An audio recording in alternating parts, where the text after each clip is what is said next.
జరుపుకుంటున్నాం.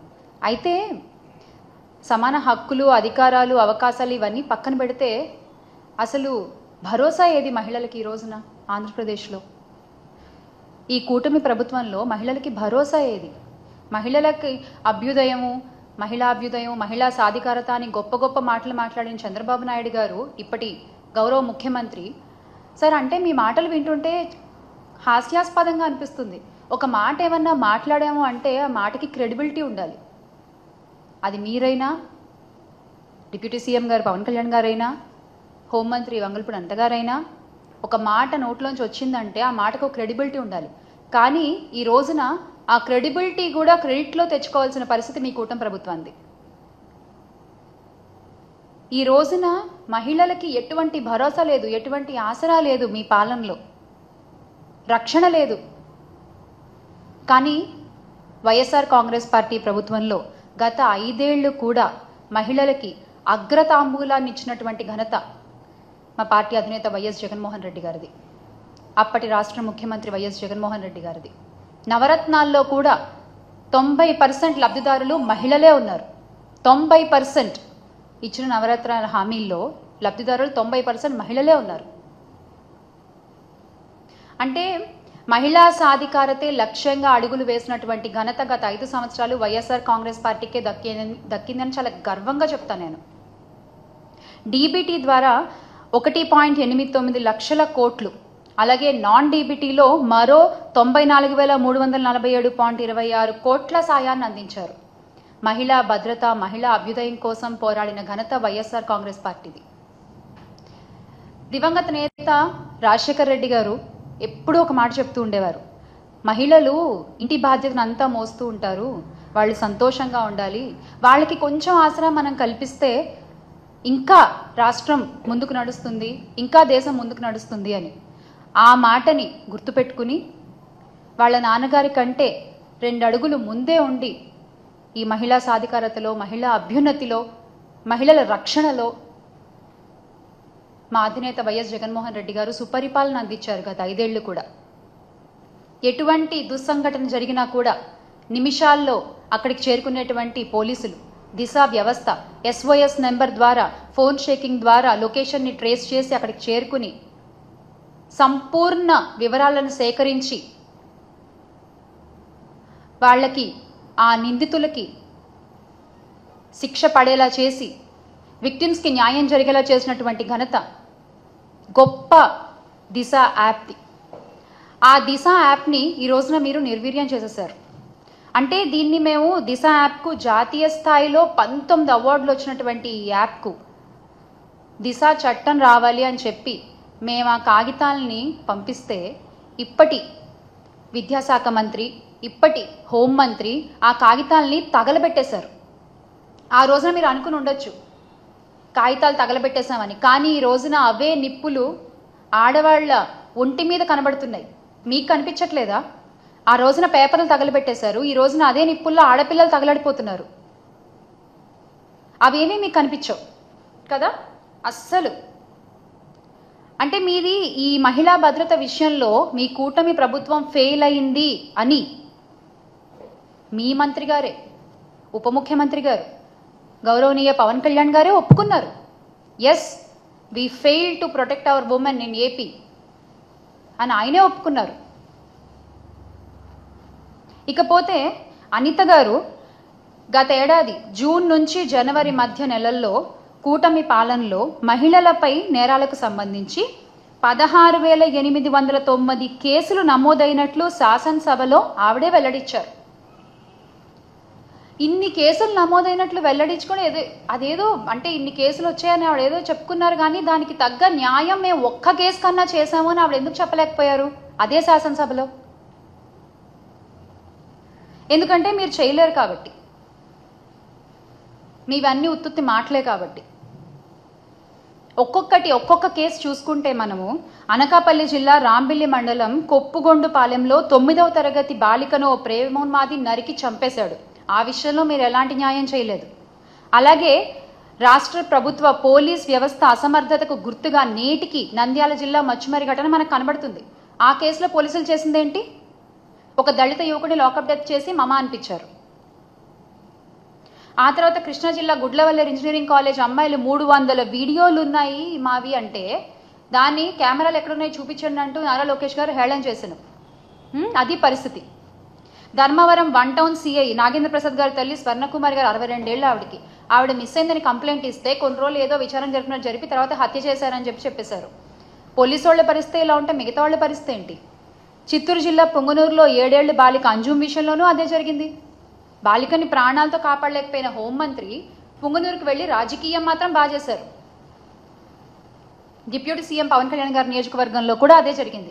ఆ దుర్గాడ్ జాన్ అనే వ్యక్తి 16 ఏళ్ల బాలికపై సోమవారం అత్యాచారానికి పాల్పడితే ఆ వ్యక్తిపై ఎలాంటి యాక్షన్ తీసుకున్నారో మనందరం చూసాం.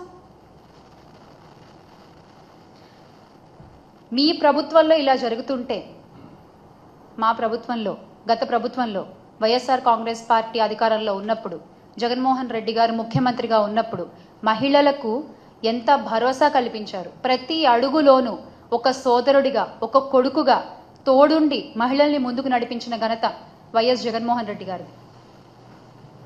అమ్మ కడుపులో ఉన్న బిడ్డ దగ్గర నుంచి నిండు మనసుతో ఆశీర్వదించే అవ్వ దాకా ఏ వయసులో మహిళలకి ఎలాంటి అవసరాలు ఉంటాయి గుర్తెరిగి వాటికి తగ్గట్టుగా పథకాలను అమలుపరిచి సంక్షేమాన్ని అందించిన ఘనత the one and only YS Jaganmohan Reddy గారిది. అలాంటి ముఖ్యమంత్రి ఏపీ చరిత్రలో ఎవరు లేరు. ఘంటాపదంగా చెప్పగలను నేను. He's the one and he's the only one. నవరత్నాలు పథకాల్లో 90% మహిళల కోసం ఇస్తే ఆ సంక్షేమం వల్ల ప్రతి ఇంట్లోనూ మహిళలకి ఎంత గౌరవం పెరిగింది, ఎంత విలువ పెరిగింది మనందరం చూసాం. ఆడపిల్లల్ని కనడానికి భయపడేటువంటి రోజు నుంచి పర్వాలేదు, ఆడపిల్లని కన్నా ఏం కాదు, ఆసరాతో 5,000 దగ్గర నుంచి మొదలు పెడితే, స్కూల్కి పంపిస్తే అమ్మఒడి పేరుతో డబ్బులు వస్తాయి ఆ తల్లి అకౌంట్లోకి, ఆడపిల్లని చదివించవచ్చు. ఆ తర్వాత ఆ పిల్ల పెళ్లికి వైఎస్ఆర్ కళ్యాణమస్తు వస్తుంది, షాదీ తోఫా వస్తుంది. ఇలా ఏ వయసుకు తగ్గ వాళ్ళకి ఆ వయసుకు తగ్గ అవసరాలని తీర్చిన వ్యక్తి వైఎస్ జగన్మోహన్ రెడ్డి గారు. మహిళలకి అండగా నిలిచిన ప్రభుత్వం వైఎస్ఆర్ కాంగ్రెస్ పార్టీ. ఆడపిల్ల పుడితే స్కానింగ్లు చేసుకుని చంపేసుకునే రోజుల నుంచి ఆడపిల్ల పుట్టినా పర్వాలేదు అనే స్థాయికి తీసుకొచ్చిన ఘనత వైఎస్ఆర్ కాంగ్రెస్ పార్టీది. కానీ ఈ రోజున మీరు ఏం చేస్తున్నారు? అబద్ధపు హామీలు చెప్తున్నారు. ఎంతమందినో మోసం చేస్తున్నారు మీరు. చివరికి మహిళల్ని, చిన్నపిల్లల్ని కూడా మోసం చేయడమేనా? ఏంటిది చంద్రబాబు నాయుడు గారు?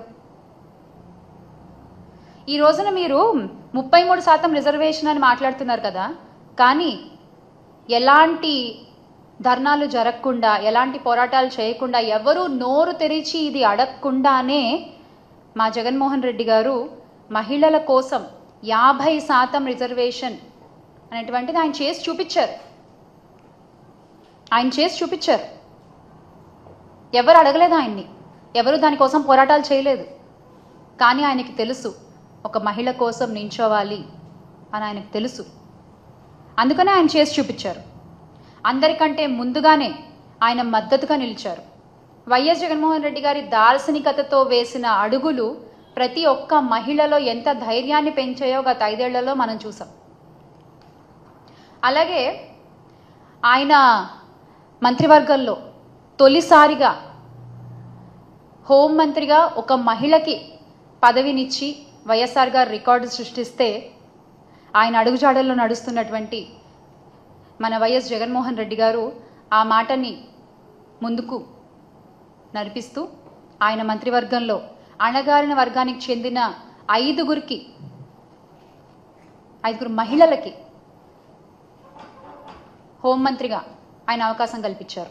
అంటే మొట్టమొదటిసారి మనం చూసుకున్నట్లయితే కనుక తొలి మంత్రివర్గంలో దళిత వర్గానికి చెందిన మేకతోటి సుచరిత గారు, అలాగే ఉప ముఖ్యమంత్రిగా గిరిజన మహిళ పాముల పుష్పశ్రీవాణి గారు, మళ్లీ విడత విస్తరణలో హోంమంత్రిగా దళిత వర్గానికి చెందిన తానేటి వనిత గారు, మరో 3 మహిళలు, ఆ డిప్యూటీ సీఎం కావచ్చు, హోంమంత్రి కావచ్చు, సబ్జెక్ట్ టు కరెక్షన్, ఇలా చాలా మందికి మహిళలకి ఆయన మంత్రివర్గంలో స్థానాన్ని కల్పించారు. ఆర్థిక, సామాజిక, రాజకీయ వర్గాల్లో మహిళలు ముందుండగలరు, ముందుండాలి అన్నటువంటి సదుద్దేశం జగన్మోహన్ రెడ్డి గారిది. రాష్ట్రంలో 13 జెడ్పీ చైర్మన్ పదవుల్లో 7 మహిళలకే ఇచ్చారు. 26 జెడ్పీ వైస్ చైర్మన్ పదవుల్లో 15 మంది మహిళలకు అవకాశం కల్పించారు. 12 మేయర్ పోస్టులుంటే 24 డిప్యూటీ మేయర్ పదవులు, మొత్తం 36 పదవుల్లో 18 మంది మహిళలే ఉండేలా చూసుకున్నారు ఆయన. ఇది కదా దార్శనికత అంటే, ఇది కదా మహిళా సాధికారత అంటే. బిడ్డ పుట్టిన దగ్గర నుంచి ఇందాక నేను చెప్పినట్టు ఏ వయసులో ఏమేం కావాలో ఆయన మనసుకి తెలుసు, ఆయన నమ్మిన ప్రజలకు తెలుసు ఆయన ఏం చేశారు అన్నది. రుణమాఫీలు అని చెప్పిన చంద్రబాబు నాయుడు గారు ఆ రుణమాఫీల్ని ఎగ్గొట్టేస్తే అది కూడా గత ప్రభుత్వమే భరించింది, వైఎస్ఆర్ కాంగ్రెస్ పార్టీ ప్రభుత్వమే భరించింది. డీటెయిల్గా చెప్పాలంటే కనుక 0 వడ్డీ పథకాన్ని రద్దు చేసినందుకు గాను అప్పులు తడిసి మోపెడయ్యే. అప్పట్లో అక్క చెల్లెమలే బ్యాంకుకు అపరాధపు వడ్డీ కలిపి మొత్తం లక్షల కోట్లు చెల్లించాల్సిన పరిస్థితి ఏర్పడింది. అలాంటి కష్ట సమయంలో పాదయాత్రలో వాళ్ళ కష్టాల్ని స్వయంగా విన్న జగన్మోహన్ రెడ్డి గారు అధికారంలోకి రాగానే ఆ మాట నిలబెట్టుకున్నారు. 2019లో అసెంబ్లీ ఎన్నికల నాటికి రాష్ట్ర బ్యాంకర్ల సంఘం ఎస్ఎల్బీసీ వివరాల ప్రకారం మహిళల పేరిట పొదుపు సంఘాల్లో ఉండే 25,571 కోట్ల రుణాన్ని 4 దఫాలుగా వైఎస్ఆర్ కాంగ్రెస్ పార్టీ ప్రభుత్వమే తీర్చింది. 4 దఫాలుగా ఆ మహిళల చేతికి అందజేసింది. మొత్తం 7,98,395 స్వయం సహాయక పొదుపు సంఘాల్లోని మొత్తం 78,94,169 మంది మహిళల పేరిట అప్పట్లో బ్యాంకుల్లో ఉన్న అప్పుని మొత్తం వైఎస్ జగన్ గారి ప్రభుత్వమే తీర్చింది, వైఎస్ జగన్ గారి ప్రభుత్వమే భరించింది. వైఎస్ఆర్ ఆసరా, వైఎస్ఆర్ 0 వడ్డీ ద్వారా లబ్ధిదారి పొందిన అక్క చెల్లెమ్మలు పొదుపు సంఘాలు తిరిగి మళ్ళీ క్రియాశీలకంగా మారాయి అంటే ఆ ఘనత ఖచ్చితంగా వైఎస్ జగన్ గారిదే, వైఎస్ఆర్ కాంగ్రెస్ పార్టీదే. కానీ ఈ రోజున మీరేం చేస్తున్నారండి? ఏం చేస్తున్నారు మీరు? ఆ భరోసా, ఆ ఆసరా ఎక్కడిస్తున్నారు ఒక మహిళకి? ఇప్పటి గౌరవ ఉప ముఖ్యమంత్రి కొణిదెల పవన్ కళ్యాణ్ గారు